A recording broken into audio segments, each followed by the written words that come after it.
दोस्तों नमस्कार, मैं हूं आलोक पाठक और आप देख रहे हैं खबर दस्तक।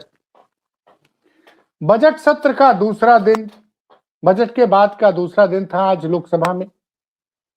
और आज विपक्ष के नेता राहुल गांधी खड़े हुए।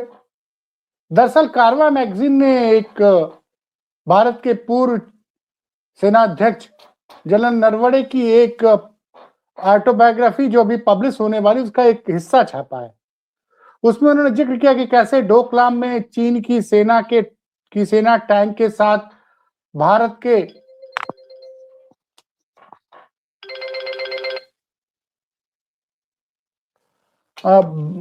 भारत की सेना के जो सीमा क्षेत्र की तरफ बढ़ रही थी और वो लगातार रक्षा मंत्री से और अजीत डोभाल से, विदेश मंत्री से संपर्क कर रहे थे। 2 घंटे तक उन्होंने कोशिश की। 2 घंटे बाद उनके पास निर्देश आया कि प्रधानमंत्री जी ने कहा कि आप जो उचित समझे वो करें। अगर आप आम हिंदुस्तानी की नजर से देखें तो ये बड़ी चौंकाने वाला खुलासा है कि देश की नॉर्दर्न कमांड की तरफ से एक संदेश आता है कि चीन की सेना की एक यूनिट बटालियन 2 टैंकों के साथ भारत की सीमा की तरफ बढ़ रही है, उस पर क्या कार्रवाई करनी है। और उस संदेश को लेके भारत की चीफ ऑफ आर्मी स्टाफ तत्कालीन तब वो अगर रक्षा मंत्री को फोन करते हैं और रक्षा सलाहकार को फोन करते हैं और विदेश मंत्री जयशंकर को फोन करते हैं, पूछते हैं कि सर आप बताइए कि हमको क्या लाइन ऑफ एक्शन लेना है। और 2 घंटे तक ऐसे सेंसिटिव मुद्दे पर 2 घंटे तक उनको कम्युनिकेशन नहीं मिलता। 2 घंटे बाद उनको बताया जाता है कि प्रधानमंत्री जी ने कहा कि आप जो उचित समझे वो निर्णय लें। और इसी विषय पर राहुल गांधी चर्चा करना चाह रहे थे लोकसभा में, लेकिन न उनको राजनाथ सिंह ने बोलने दिया, न अमित शाह जी ने बोलने दिया। ओम बिरला तो आप जानते ही हैं। अच्छा, उनको बोलने नहीं दिया गया, संसद में हंगामा हुआ। फिर अखिलेश यादव जो समाजवादी पार्टी के राष्ट्रीय अध्यक्ष हैं, देश की तीसरी सबसे बड़ी पार्टी के नेता, वो लोकसभा में खड़े हुए और उन्होंने कहा कि देखिए चीन हमारा दुश्मन है। इस बात को नेताजी लोहिया जी हमेशा कहते थे और अगर चीन पे चर्चा होनी चाहिए, कुछ ऐसी अगर खबरें आ रही तो इस पे खुल के संसद में चर्चा होनी चाहिए और विपक्ष की बात को सरकार को सुनना चाहिए। ये बोल ही रहे थे कि ओम बिरला ने उनका माइक ऑफ कर दिया।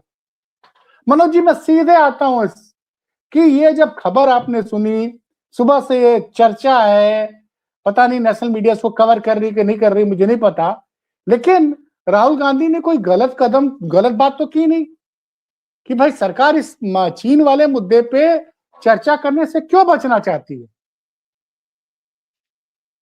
ये 56 इंच की सरकार इस खुलासे से क्यों डर रही है? देखिए, आपका नजरिया मेरा नजरिया हो सकता है कि ये हो कि हमको इस पे चर्चा करनी चाहिए, लेकिन मौजूदा जो सत्ता बैठी है आलोक जी, उसके बिल्कुल ही कदाचित कदाप ये नहीं रहता है कि वो चाइना के मुद्दे पे खुल के चर्चा करे और देशवासियों को आश्वस्त करे कि आखिर चाइना ने ये क्यों किया, कैसे किया, कब किया, क्यों किया। मुझे लगता है कि जो आदरणीय राष्ट्रपति जी का माइक ऑफ किया गया, वो लोकसभा के अध्यक्ष महोदय को और बीजेपी की सरकार को बेहतर पता है कि जब अखिलेश यादव जी बोलेंगे तो वो आवाज पूरे देश में जाएगी, पूरी दुनिया में जाएगी। तो निश्चित तौर पे चूंकि उनका जो बेबाक अंदाज है और जिस अंदाज से वो बड़े कम समय में पूरी बात पूछ कह लेते हैं, वो शायद बीजेपी को अच्छे से मालूम है।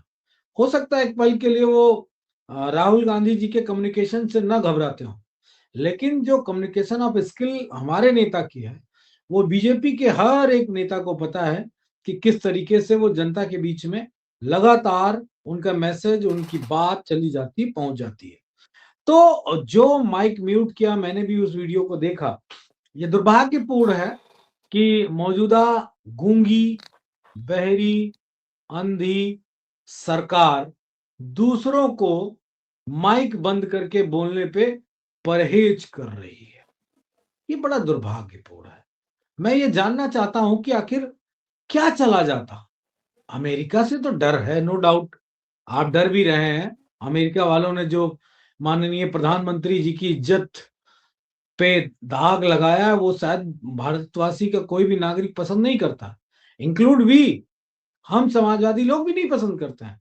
ठीक है, बीजेपी हमारे विपक्ष का दल है, लेकिन है तो वो देश के प्रधानमंत्री, और देश के प्रधानमंत्री का इतना अपमान, उनके चरित्र पे, उनकी चीजों पे इतने धब्बे अमेरिका की तरफ से लगाया जा रहा है, वो दुर्भाग्यपूर्ण है और उस पे हम सब बहुत दुखी हैं।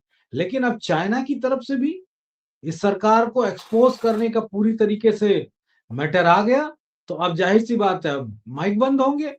अब कोई चाइना का राष्ट्रपति बोलेगा नहीं बोलेगा मुझे नहीं मालूम है, लेकिन निश्चित तौर पे विपक्ष इस आवाज को उठाएगा, क्योंकि वो मामला हमारे देश की सीमाओं का है और हमारे देशवासियों की भावनाओं का है। लगातार चाइना जिस तरीके से भारत में हस्तक्षेप कर रहा है, और सिर्फ खुद नहीं कर रहा, वो बांग्लादेश हो, वो पाकिस्तान हो, या हमारे अन्य पड़ोसी देश हो, उनके माध्यम से भी करा रहा है, और ये सभी बातें इस सरकार को भली बात पता है।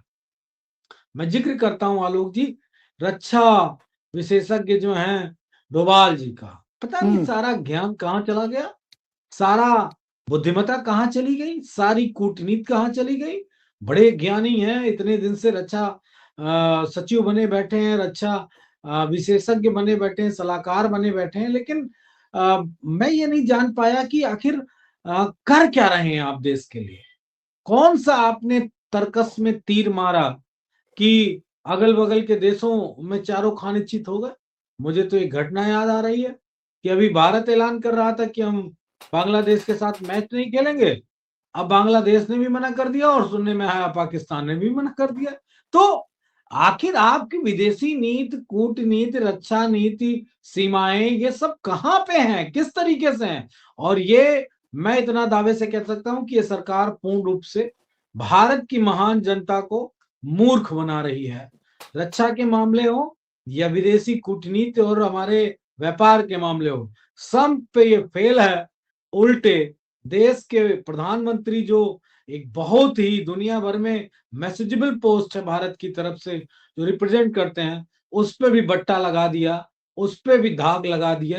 मेरे ख्याल से बीजेपी को समय रहते माफी मांग के अपनी सरकार से त्यागपत्र दे देना चाहिए, इसी में भलाई होगी जी। नहीं मनोज जी, ये बताइए कि दुश्मन आपकी सीमा की तरफ बढ़ता चला रहा है। नॉर्दर्न कमांड ने चीफ ऑफ आर्मी स्टाफ को मैसेज भेजा, आर्मी तो इसी तरह काम करती है ना भाई। कोर कमांडर ने देखा, कोर कमांडर ने नॉर्दर्न कमांड को बताया कि भैया 2 किलोमीटर दूर है, 1 किलोमीटर दूर है, 100 मीटर तक आ गए। 2 घंटे तक chief of army staff instruction का इंतजार करते रहे कि बोलिए हमको क्या करना है। 2 घंटे बाद बताया जाता है कि आप जो उचित समझे वो करें। भैया जब पहला फोन राजनाथ सिंह के पास गया था, तभी राजनाथ सिंह ने क्यों कह दिया कि जो उचित है वो कीजिए। अगर राजनाथ सिंह खुद फैसला नहीं ले सकते हैं, या मोदी जी ऐसी कौन सी जगह बैठे थे जहां मोदी जी से बात करने के लिए राजनाथ सिंह को 2 घंटे लग गए? और कोई बांग्लादेश की आर्मी नहीं आ रही थी, नेपाल की आर्मी नहीं आ रही थी, चाइना की आर्मी थी भाई साहब।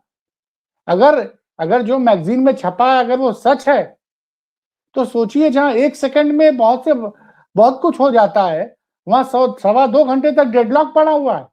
उस वक्त भारत के आर्मी चीफ कह रहे थे मुझे समझ में नहीं आ रहा था मैं करूं क्या। फौज इंतजार कर रही थी। अगर इस दौरान अगर चाइना ने अटैक कर दिया होता तो हम क्या करते? आप शायद कुछ बातें भूल रहे हैं आलोक जी। अभी हाल फिलहाल आपको वो लास्ट घटना चाइना बॉर्डर पे याद होगी, जब हमारे 20 से ज्यादा सैनिक शहीद हो गए थे। वो इसी का तो परिणाम था। उसी समय की बात है ये मई 2020 की घटना है, डोकलाम घाटी की घटना। तब आपने देखा नहीं देखा, इस 2 घंटा लेट होने की परिणति क्या निकली? यही तो परिणति निकली ना कि आपके 20 से ज्यादा जवान शहीद हो गए। और क्या किया सरकार ने? कोई खेद प्रकट किया क्या? कुछ बोले क्या? कुछ कहा क्या? कुछ नहीं। देखिए, स्पष्ट रूप से मैं आपको बता दूं कि ये सरकार दुनिया भर के महाशक्तिशाली देशों के सामने घुटने टेक चुकी है। अरे बीजेपी घुटने टेक दे कोई बात नहीं, लेकिन भारत की सरकार घुटने न टेके। बीजेपी की तो आदत रही, बीजेपी सदैव से ही सर झुका के अपने आप को गुलाम बना लेने में माहिर रही है। वो चाहे अंग्रेज रहे हो चाहे मुगल रहे हो, सभी के सामने ये स्थितियां बिल्कुल स्पष्ट हैं वैचारिकी वही है कि ताकतवर के सामने झुक जाओ। लड़ने का माजदा इनके अंदर कहाँ है? कब लड़े हैं? इतिहास का कौन सा पन्ना पलट के देखो पाठक जी, जब बीजेपी की वैचारिकी ने कहीं सीना ठोक के लड़ाई लड़ी हो। और सिर्फ लड़ाई इनको नहीं लड़नी है, लड़ना तो भारतीय सेना को है। ये अपना नफा नुकसान देखते हैं। ये वो लोग हैं जो अपने फायदे के लिए जो सत्ता चाहते हैं, इनको देश के आन बान शान से कोई फर्क नहीं पड़ता। तो इसी की परिणति है कि इतने सेंसिटिव मुद्दे पे इस तरह चाइना की फोर्स आ गई, हमारे सैनिक शहीद हो गए, और इस सरकार को कुछ भी ना सुनने को था, ना कहने को था, ना ऑर्डर देने को था। सरकारें कोई गोली नहीं चलाने जाती, लेकिन उनके ऑर्डर से अच्छी अच्छी चीजें ध्वस्त हो जाती। अरे अमेरिका नहीं मेरा अमेरिका दिन रात चिल्लाते हो, मैं एक बात कह लूं, अमेरिका अमेरिका दिन रात चलाते हो और डोनाल्ड ट्रम्प माय फ्रेंड चिल्लाते हो, उसी से सीख लेते कि किस तरह जाके दूसरे देश के राष्ट्रपति और उसकी पत्नी को ही उठा लाए। बताओ, पूरे देश पे ही कब्जा कर लिया, पूरे उसके डीजल पेट्रोल पे ही कब्जा कर लिया। उससे भी नहीं सीख सकते हो तो कौन आपको सिखाएगा?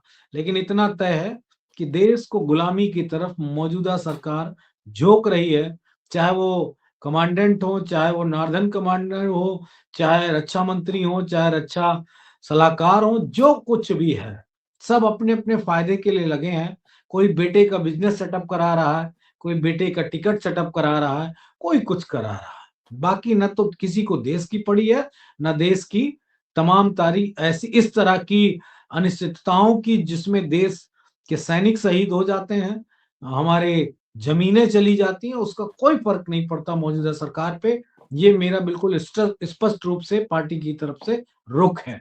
यही बात है, यही हकीकत नहीं है। सवाल ये उठ रहा है कि मनोज जी, आज के कम्युनिकेशन के जमाने में आप सोचिए, अगर देखिए 2 घंटा 15 मिनट 75 मिनट तक देश की आर्मी का चीफ इंस्ट्रक्शन का इंतजार कर रहा है, और मतलब दुश्मन देश की सेना टैंक के साथ लगभग सेना के बॉर्डर के, जब आपका जवाब आया वो 100 मीटर दूर थी। तो भाई ये, और मोदी जी कहते हैं कि हम तो सेना को खुली छूट है। अरे खुली छूट है तो फिर चीफ ऑफ आर्मी स्टाफ को आपसे पूछने की कोई जरूरत पड़ी?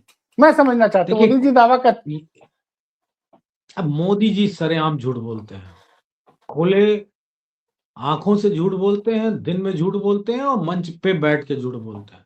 किसकी किसकी बात करूं? उतना उधेड़ेंगे तो उधड़ते ही चले जाएंगे। अमेरिका ने पहचान लिया कि झूठा है, झूठ बोलने वाला व्यक्तित्व है, तो इसके साथ खेलो, खेल रहे हैं, आपके चरित्र पे दाग लगा रहे हैं, भारत की गरिमा को खत्म कर रहे हैं। कहां कोई जवाब दे रहा है? सारे कहां चले गए? सारे एक ही कतार में खड़े हो गए क्या, जहां पे सट अप माउथ होता है? कोई किसी को तो बोलना चाहिए। अरे नहीं, प्रधानमंत्री बोल सकते हैं, मजबूरियां होंगी तो रक्षा मंत्री बोले, रक्षा मंत्री की मजबूरी हो तो विदेश मंत्री बोले। अरे रेल भेल गेल कोई तो मंत्री बोल दे, कोई नहीं बोल सकता। मैं तो कहूंगा आरएसएस के लोगों को बोल देना चाहिए, वो कोई सरकार में नहीं है। बीजेपी के संगठन के लोगों को बोल देना चाहिए, वो सरकार। अरे कोई ना बोले भाई, बजरंग दल वाले तो बोलो, तुम भी नहीं बोल पाओगे? इतनी डर लगता है तुमको अमेरिका से, चाइना से? अरे तुम ही बोल दो।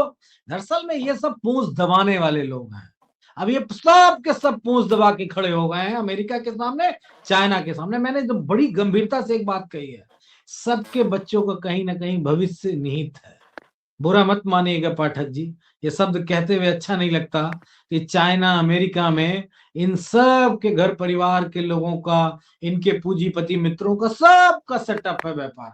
अब बताओ, व्यापार जरूरी है कि बीजेपी की नजर में देश की आन मान शान मर्यादा जरूरी है? नहीं मैं अच्छा, मनोज भाई, आप अगर अगर मैं गलत कह रहा हूं, मैं गलत कह रहा हूं, तो मुझे आप बता दो कि बीजेपी ने सर्वोपरि राष्ट्र को माना है और राष्ट्र भक्ति को माना है। अगर होता तो अब तक तो अमेरिका को तलवे घुटनों के आगे बैठा देती, तलवे चटवा देती भारत की मौजूदा प्रधानमंत्री की सेना। लेकिन क्या किया? कुछ किया क्या? और आपके पास अगर कोई उदाहरण हो तो मुझे दे दीजिएगा। मैं भी अगर कुछ गलत बोला हूं तो माफी भी मांग लूंगा, लेकिन मेरी जानत में तो ऐसा कुछ नहीं आया। हाँ, ज्यादा पूछ उठाई जाएगी तो इज्जत और जाएगी, भारत की भी साथ साथ जाएगी इज्जत, और भाजपाइयों की तो खैर होती नहीं, तो और उनकी जाएगी। नहीं मनोज जी, मैं तो आज ही सुबह एक सज्जन से बहस हो रही थी, मैं उस बात को नहीं जिक्र करना चाहूंगा। लेकिन जब भारत की वायुसेना ने पाकिस्तान को घुटने पे ला दिया था अभी अब मई के महीने में, तब आपने अमेरिका के कहने पे सीज फायर क्यों किया? उस वक्त भी आपने पूरा सच नहीं बताया। और आज ये पता चल रहा है कि 2 घंटे 15 मिनट तक भारत की सेना के chief of army staff instruction का इंतजार करते रहे। तो क्या इस अब साथ 75 मिनट तक क्या हमने, सवाल मेरा सुन लीजिएगा, इन 75 मिनट में क्या मोदी जी जो बाइडेन से बात कर रहे थे क्या कि बाइडेन साहब क्या करना है? क्योंकि हो सकता है बाइडेन की तरफ से फैसला ना आया हो, क्योंकि अब तो ये लग रहा है ना, जब अमेरिका के कहने पे ये विपक्ष ये आरोप लगा रहा है और अमेरिका के राष्ट्रपति बार बार डोनाल्ड ट्रंप कह रहा है कि ये जो भी हुआ सीज फायर, वो बार बार कह रहा है कि हमने सीज फायर करवाया भारत पाकिस्तान के बीच में। तो क्या 75 मिनट तक मोदी जी इंतजार कर रहे थे कि अमेरिका का क्या आदेश आ जाए तब हम बताएंगे? नहीं, देखिए पाठक जी, यहाँ अमेरिका का कोई लेना देना इस मैटर पे नहीं था। सीधा सीधा मैटर पूरी नहीं, कटी अरे आप ये मतलब बताइए ना, जब भारतीय सेना ने जवाब दिया पाकिस्तान की कायराना हरकत का, और वो हम मानते हैं ना कि हमारी एयरफोर्स ने पाकिस्तान को 72 घंटे में घुटने पे ला दिया था, तो क्या जरूरत थी सीज फायर करने की भैया? अब मैं ज्यादा कुछ इस विषय पे नहीं बोलूंगा, क्योंकि वो कंट्रोवर्शियल हो जाएगा, और हकीकत क्या है, फसाना क्या है, निभाना क्या है, बताना क्या है, ये सारी चीजें आपको भी मालूम है और मैं भी जानता हूँ, देश भी जानता है। और रक्षा मामलों में और खासकर सेना पे कोई सवाल टिप्पणी न समाजवादी पार्टी ने कल किया ना आज किया। नहीं, सेना लेकिन पे तो हम सवाल ही नहीं उठा रहे। ये सेना ने तो मैं एक अपना बात कौशल मैं कह रहा हूं, मैं वही बात बता रहा हूं। लेकिन भारतीय सेना को इस सरकार ने पंगु बना दिया। चाइना का उदाहरण आप सबके सामने आया कि आप 2 बड़ी घंटे बात कह लग रहे हैं गए। कि भारत की सेना को पंगु बना दिया इस सरकार ने। बिल्कुल, बिल्कुल, ये बात मैं बहुत जिम्मेदारी से कह रहा हूं। 2 घंटे आदेश मिलने में लग गए और उतनी देर में हमारे 20 से ज्यादा सैनिकों की जान चली गई। आप बताओ, जब दूरी होती तो कैसे, और हम एक्शन में आ जाते तो कैसे चाइना हमारे सैनिकों तक आ जाती और कैसे हमारे 20 जवान मारे जाते? नहीं मारे जा सकते थे। तो सेना को पूरी तरीके से पंगु बना दिया। और जो अमेरिका वाली बात आप बार बार कह रहे हैं, या जो सीज फायर वाली बात कह रहे हैं, उसमें भी भारत की सेना का, खासकर हमारे लड़ाकू विमानों का बड़ा नुकसान हुआ। और पाकिस्तान जैसा घटिया देश, 2 कौड़ी का देश, 2 मुंह वाला देश, किस तरीके से सीना चौड़ा करके अपने देश में क्या क्या बातें कह रहा था। खैर, उसका चरित्र हमें न कहना है, ना उसके चरित्र के बारे में हमें बताना है। लेकिन इतना आपको भी मालूम है कि चाइना का कितना सपोर्ट है, और सिर्फ चाइना का ही सपोर्ट होता पाकिस्तान पे तो एक बात थी, अमेरिका से भी इंटरनल कितने अच्छे रिश्ते पाकिस्तान के सदैव ही रहे हैं। तो मौजूदा सरकार विदेश मामलों में और हमारी जो बाह्य सुरक्षा का मामला है, उस पर पूरी तरीके से बिल्कुल बेकार रही है। और देशवासियों को ये पता चल चुका है पाठक जी, अब इसमें कोई इफ बट नहीं रह गया है। सारे देशवासियों को पता चल गया, इंक्लूड अंधभक्तों को भी पता चल गया कि मोदी नहीं, मोदी एक सिर्फ और सिर्फ वो जो गांव में खेत में लगाया जाता है ना, वो एक धुंध है, बस एक वो ऐसी चीज धोख के रूप में है कि वो खड़े मात्र है, नो एक्शन नो मूवमेंट। इतने दिन तक मोदी का वो धोख खड़ी रखी और दुनिया को बताते रहे कि ये विश्वगुरु साहब हैं, विश्वगुरु साहब नाराज हो जाएंगे तो पापा ने ऐसे नहीं, तो पापा ने युद्ध रुकवा दिया वाला टाइप के जो रील और मीम बनते हैं, वो सब खत्म हो गया, उसका कोई मतलब नहीं रह गया। अमेरिका ने तार तार कर दिया, इतनी बार माननीय प्रधानमंत्री जी को अपमानित शब्दों से और उनके ताकत की, भारत की ताकत का जितना अवहेलना किया अमेरिका ने, चाइना ने, वो सारी बातें स्पष्ट हो गई। अब तो कोई अंधभक्त पेट्रोल पंप पे आके नहीं कहता है कि मैंने शेर पाला और हम 200 रुपए लीटर, 500 रुपए लीटर तेल डलवा लेंगे। अगर कोई होगा लेटेस्ट भक्त टाइप का कोई, तो मुझे बताइएगा। कोई नहीं कहता, आप चुपचाप हो जाते हैं, साइलेंट। वो कहते हैं मोदी क्या है, मोदी अमुक जाति का है, मोदी क्या है, मोदी ये है। हम लोगों ने तो नहीं कहा अपने जीवन में, हमारे कार्यकर्ताओं ने भी नहीं कहा, सोशल मीडिया पे मोदी जी के बारे में इस तरह लिखा भी नहीं। क्यों? क्योंकि वो देश के प्रधानमंत्री हैं। वैचारिक रूप से हमसे उनका मतभेद हो सकता है, हमारी वैचारिक उनके वैचारिक में अंतर हो सकता है, लेकिन देश के मामले में तो समाजवादी पार्टी, चाहे कांग्रेस रहे हो, चाहे बीजेपी के लोग रहे हो, सदैव साथ रहे हैं। लेकिन जिस तरीके से माननीय प्रधानमंत्री जी को बीजेपी के भक्तों ने, अंधभक्तों ने, बीजेपी के मैं नहीं कहूंगा लेकिन वो किस वर्ग ने गाली दी है ये बात तो देश को पता ही चल गई।